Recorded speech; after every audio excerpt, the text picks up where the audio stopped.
en mars ou mai 2022.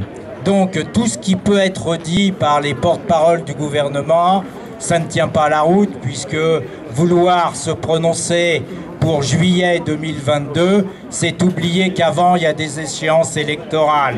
Donc c'est se moquer totalement de la Constitution, à moins d'avoir déjà dans la tête ce que l'on peut penser, c'est que de vote, il n'y en aura pratiquement plus, où ils mettront en place, ça fonctionne plus, si, où ils mettront en place le vote électronique, ce qui malheureusement serait quelque part la porte ouverte à toutes les manipulations.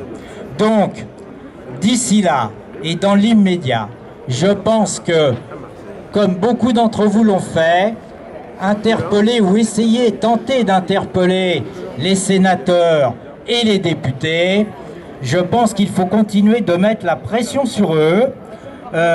Bon, je voudrais pas leur porter le chat noir, mais bon, quand on voit qu'en Angleterre, il y a un député qui vient de se faire assassiner, bon, je veux pas leur porter la chkoumoune à nos députés et à nos sénateurs, mais simplement leur dire qu'il faudrait peut-être être à l'écoute de la population qui, jusqu'à preuve du contraire, les a élus démocratiquement dernièrement, et donc de fermer leur permanence, de refuser de recevoir les gens d'un collectif X ou Y, de recevoir les gens à titre individuel. Non, ça peut pas durer longtemps. Donc, il faut se fédérer, il faut absolument mettre la pression sur eux pour une chose extrêmement simple. À la base des données fournies par France Santé Publique, organe officiel.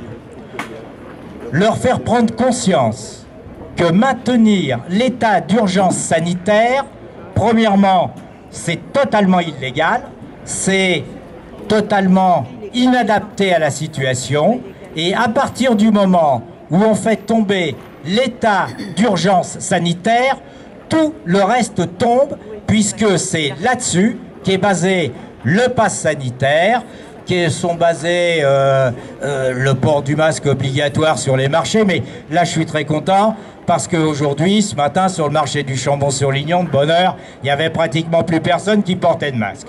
Bon, donc, si on continue comme ça, tous... Mais le Chambon me tient à cœur parce que, soi-disant, c'est une terre de liberté qui est connue, d'accord? Donc, quand j'ai attaqué le maire du Chambon et qu'il m'a envoyé l'avocat, un grand cabinet d'avocats de Clermont-Ferrand contre moi, il l'a eu dans le baigneur quand même. Donc, comme on dit. Donc, j'ai un petit coup de cœur pour le Chambon, d'accord? Voilà. Donc, ce matin, j'étais très content. Mais il faut faire partout, à notre petit niveau, partout. Vous rentrez chez les commerçants, vous rentrez sans masque, d'accord? Et dernièrement, il y a un commerçant d'ici que je citerai pas, je lui ai dit, bon, tu me mets 2 bouteilles, non, mais tu mets ton masque. J'ai dit, non, j'ai pas de masque, moi, tu me donnes 2 bouteilles, ou tu me vends 2 bouteilles, ou tu me les vends pas. Bon, il a fini par aller les chercher et me les vendre, c'est tout, voilà. Donc, ce sont des actions ponctuelles, comme ça. Il faut mettre les gens au pied du mur. Et nos politiques, il faut les mettre au pied du mur.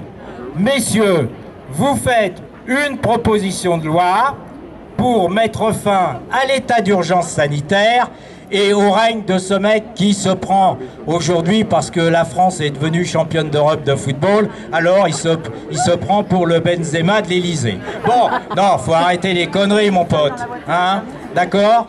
Je ne comprends pas que des hommes politiques, que des militaires, parce que quand on apprend par le livre qui vient de sortir et qui, soi-disant, va faire beaucoup de bruit, mais il fera pas de bruit, il fera pchit complètement, parce que premièrement, il est écrit par 2 journalistes du Monde. Or, à qui appartient le Monde?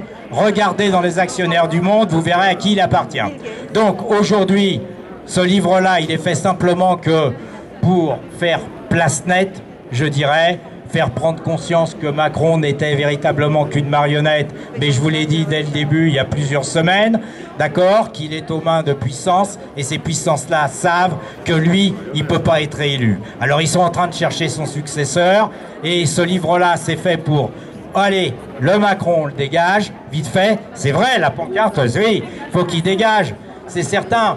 Alors, s'il pouvait dégager avant la date prévue, ça serait mieux, mais en attendant, mettre la pression sur les hommes politiques pour qu'ils mettent fin à l'état d'urgence sanitaire, à partir de là, on aura réglé, allez, 70% des problèmes actuels. Voilà, je vous souhaite une bonne continuation.